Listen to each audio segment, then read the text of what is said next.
Raffle is still going. There's still an opportunity to buy a ticket. And for those of you that are not aware, BorgWarner has sponsored the event by providing your choice of either an EFR turbo or an Airworks turbo, anything from our catalog. So that's a very important point is all of the proceeds go back to turbobuick.com. It's just an honor to be here and be able to support our small community, and to sit up here with this group is quite an honor for me. So I'm just tickled pink to be here. I do have a presentation that we'll go through. I'll make it fairly quick. It's kind of hard for me to see the yeah. So we'll roll on to the next slide. What I'd like to talk about is BorgWarner itself, which you're probably not familiar with. BorgWarner is not the dominant turbo for our community, and we're fairly new in the aftermarket, and we'll talk about this. But the presentation will go through, sorry, previous slide, please. Thank you. We'll go through a company intro. Airworks and EFR are our two product lines. And then we'll also talk about motorsports involvement, a matching tool called MatchBot, and then we'll get into the GNX turbine wheel, which I have a sample of. So next slide, please. BorgWarner, at a glance, we're an $8 billion company, 30,000 employees. We've got locations in 74 locations in 19 countries. The idea is it's big, and it's into engines, transmission, and driveline systems. Next slide. You split that up into 2/3 and 1/3. 2/3 of that, of our sales, is in the engine group. The other third is in driveline. Looking on the engine side, the lion's share of that sales is the turbo division, especially now. Turbos are hot. They're taking over the passenger car market, and BorgWarner is a leader in that market. Next slide, please.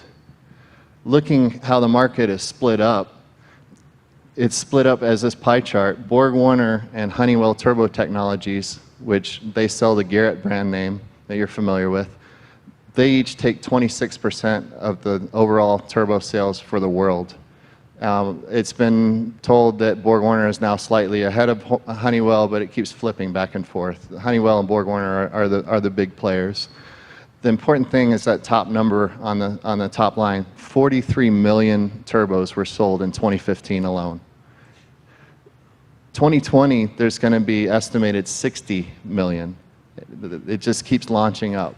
So turbos is a great place to be right now, and I've had a long career in the turbo industry, and I'm real thankful for that. Next slide. Our facility is in Asheville, North Carolina, and we're considered to be the center of excellence for commercial vehicle.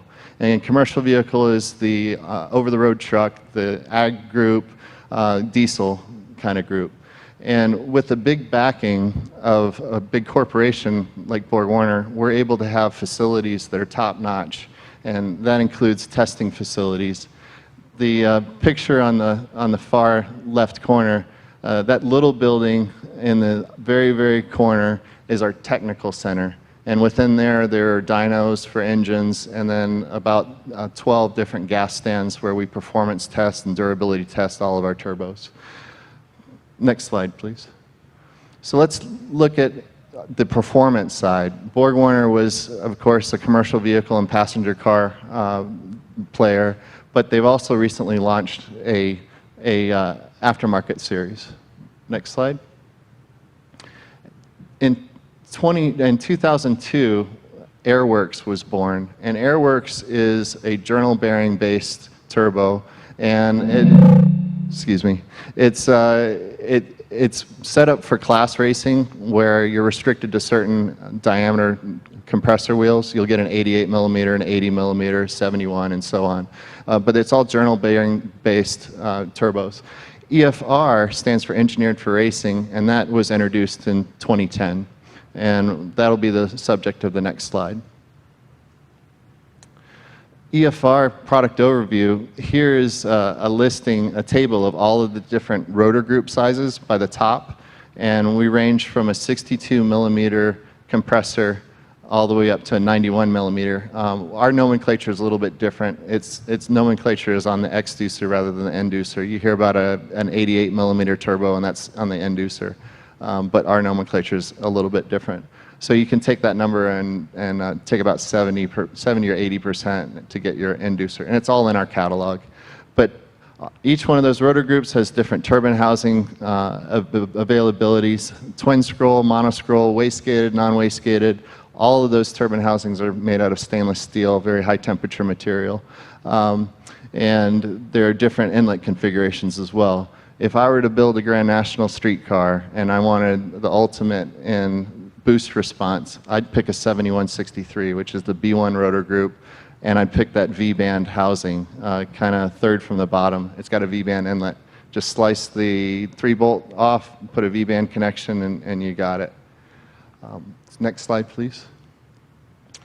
EFR are packed with features, and we probably the most influential feature, and you can feel this when you go to the stand, is the turbine wheel material that we use. We use a titanium aluminide, which is half the weight, half the density of Inconel, which is a conventional turbine, and it has half the inertia and quicker spool-up time. We couple that with the dual row ball bearing that's ceramic ball, and with those two things, it's a killer combination for boost response.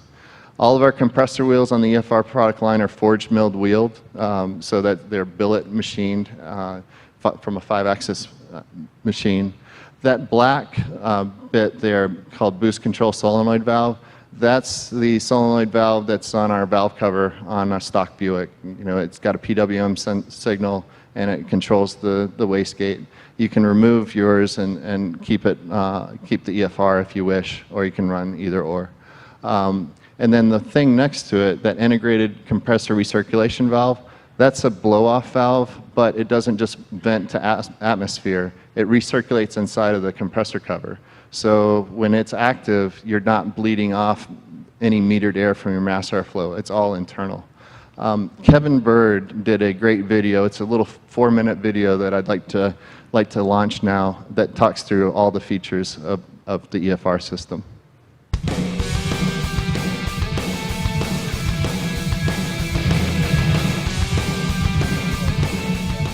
Welcome to Speedbird Shop. We've got our 2010 Camaro project in here, getting some upgrades and a facelift.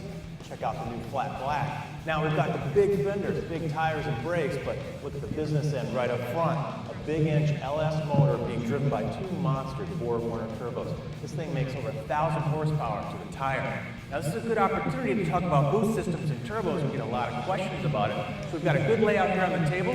We're going to walk you through what to look for in your turbo setup. We've got an awesome layout here. This is EFR turbos from Borg. Now, first thing you might want to think about is general sizing, right? So we've got a B1 frame size. These are good for about 200 to 550 horsepower per turbo. So think about 2 of those, you're making 1,100. Now, if you want to go big boy style, this is the B2 frame size. So it starts at about 400 horsepower, goes up to 1,000 each. So let's look at the details of the inside, because this is where all the hot action's happening right here.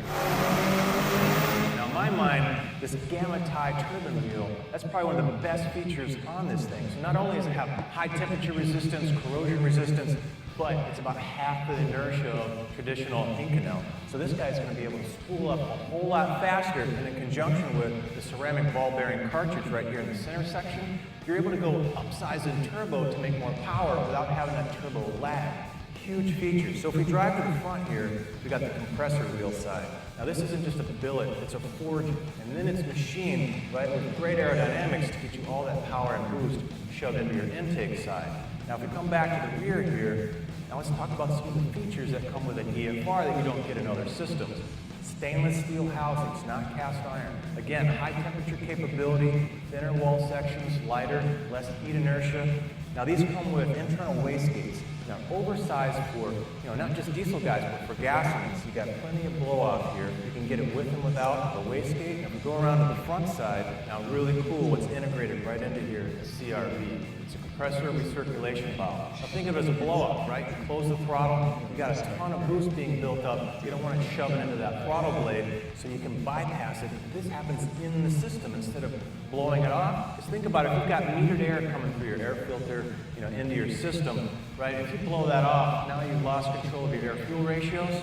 So a really cool integrated feature right under here. Now you got your solenoid valve to control the wastegate, automatically put on the whole system.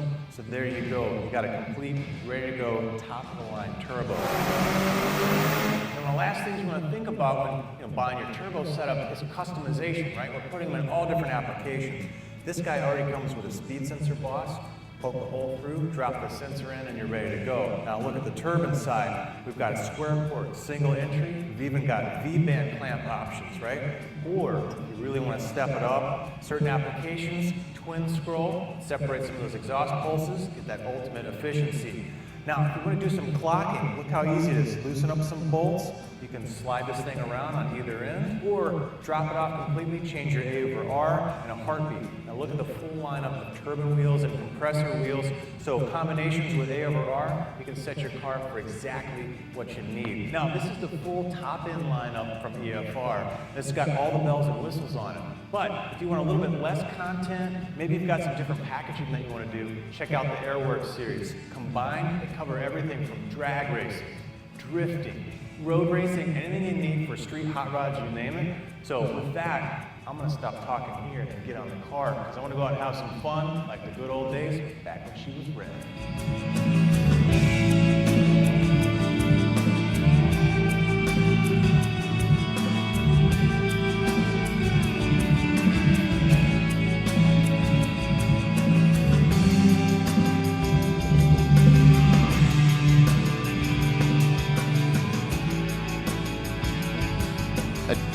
I passed around a couple of display pieces. There's a shaft and wheel assembly that's titanium aluminide, another one of Inconel, and you can feel the weight difference between those two materials.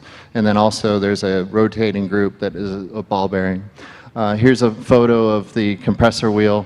We use an extended tip technology, which the tips of the blades are larger than the back disc, so it's a little bit more flow area and a little bit more work on the compressor.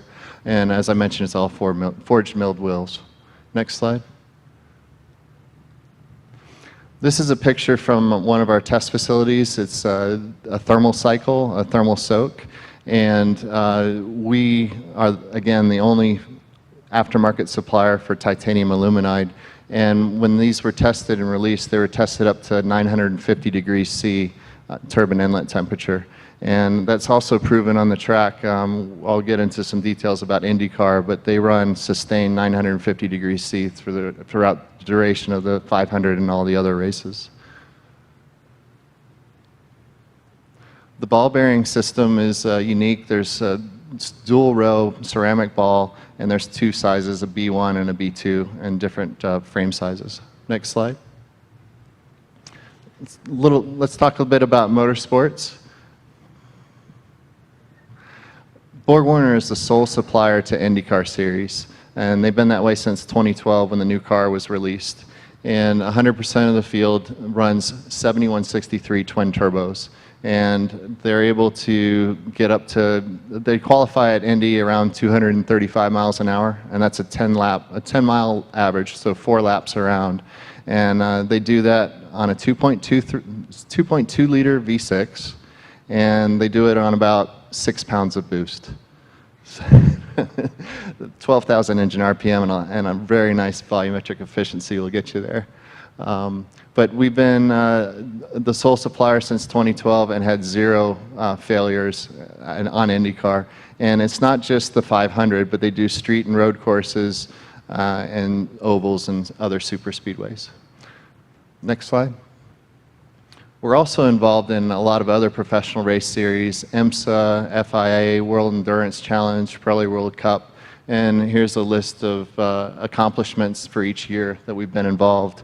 Borg Warner, when they launched the EFR product, it was a nice match with IndyCar because they were coming out with a new car and it was perfect timing. But these other series also picked up on that technology and ran with it.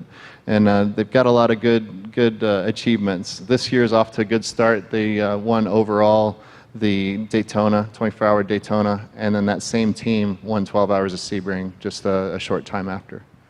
Next slide. And don't have much to say about this one. Next, let's get into MatchBot. So next slide. MatchBot is a online tool that you can enter in your engine parameters, and then you can go through our catalog and select which turbo is a good match for your application. So next slide, please. There's 3 basic steps that are easy. This is a 3.8 liter example, and I went from 2,500 all the way up to 6,200 RPM. And boost came in at 2,500 RPM at 5 pounds, and then it peaked at 2,000 when the wastegate opened. So I just put in some numbers in there, and you put in back pressure and guesses on some inlet pressure drops from when you charge air cooler and things like that. If you get hung up, there's videos on the bottom of MatchBot that will walk you through how to do this. So after you enter in your positions, next slide's fine, it'll put points on a compressor map. And there's a drop-down menu, so you can take and put different compressor maps behind those engine operating points. So you can see your placement of your engine operating points on the map. Next slide. On the turbine side, this is a listing of all the flow parameters for all of our Airworks and EFR. You can play with the expansion ratios until you get on the same line. So all of those dots that are shown, they're on the 80 millimeter turbine fee curve. Next slide. Then you get your match results to see how the engine is performing. And right above the portion that says turbine match outputs in the middle, there's engine power. Now, be careful with this number because garbage in equals garbage out. You can easily claim to have these huge horsepower numbers if you put in different things, and it's very sensitive to fueling. So if you put an air-fuel ratio that's something that you cannot achieve, you'll get a very high number, and you obviously can't make 100 horse just by changing your air-fuel ratio by a point or 2. So next slide. So where do you purchase these? We obviously aren't set up as a vendor here, and again, we don't have a bolt-on solution for us Buick folks with a 3-bolt housing. You'd have to modify your manifold. But if you're interested in Airworks or EFR, and also if you're not winning the raffle tonight, you can contact any of our distributors, and that Borg Warner Boosted is the link to everything. They've got a huge distributor network that's worldwide. These 2 listed here, Full Race and Southeast Performance, they're key for the U.S. If you're on the East Coast, I really suggest talking to Southeast Performance, Mike Franke, and West Coast folks with Full Race, Jeff Racer, that operates that.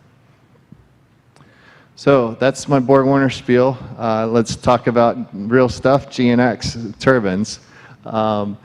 Here's a photo of a GNX turbine wheel at the top and a Grand National wheel below it.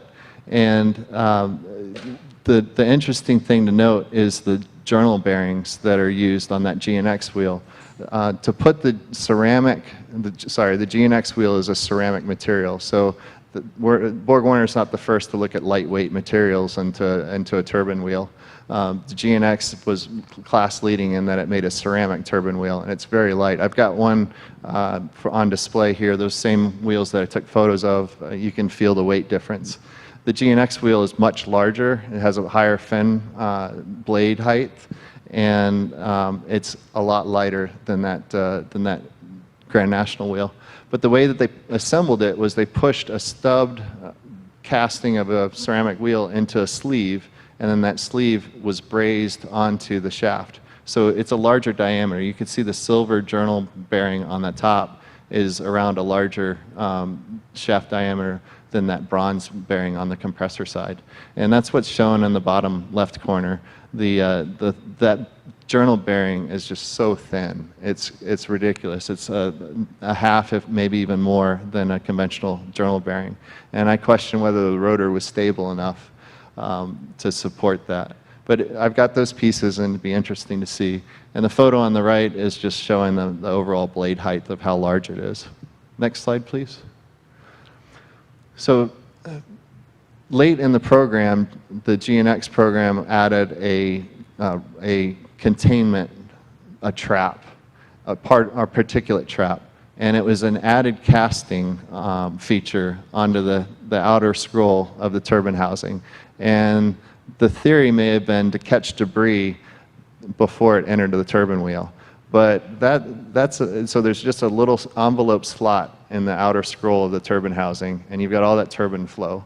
So it's almost akin to taking a garden hose, turn it off, drop a BB into it, turn it on full blast with your hand on one side, and maybe the BB hits your hand, or maybe it doesn't.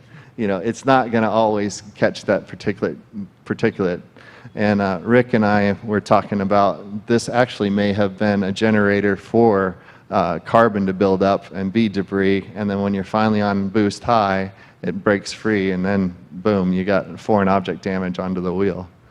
So did it work? I don't know. I think it was more of a last minute push to try and please the customer and add something for this potential problem. Next slide. This is what's left of my GNX wheel after I turned up the boost. If there was any particulates, it didn't make it into the trap. I hate to leave on a failure, but that's my last slide. I do thank you for the attention, and again, we've got the raffle that's still going. We're going to pull the name tonight. Gary Tarwater, who's in the flaming jacket. He has the raffle tickets. If you have a last minute by all means, donate, and everything goes back to turbobuick.com. Thank you.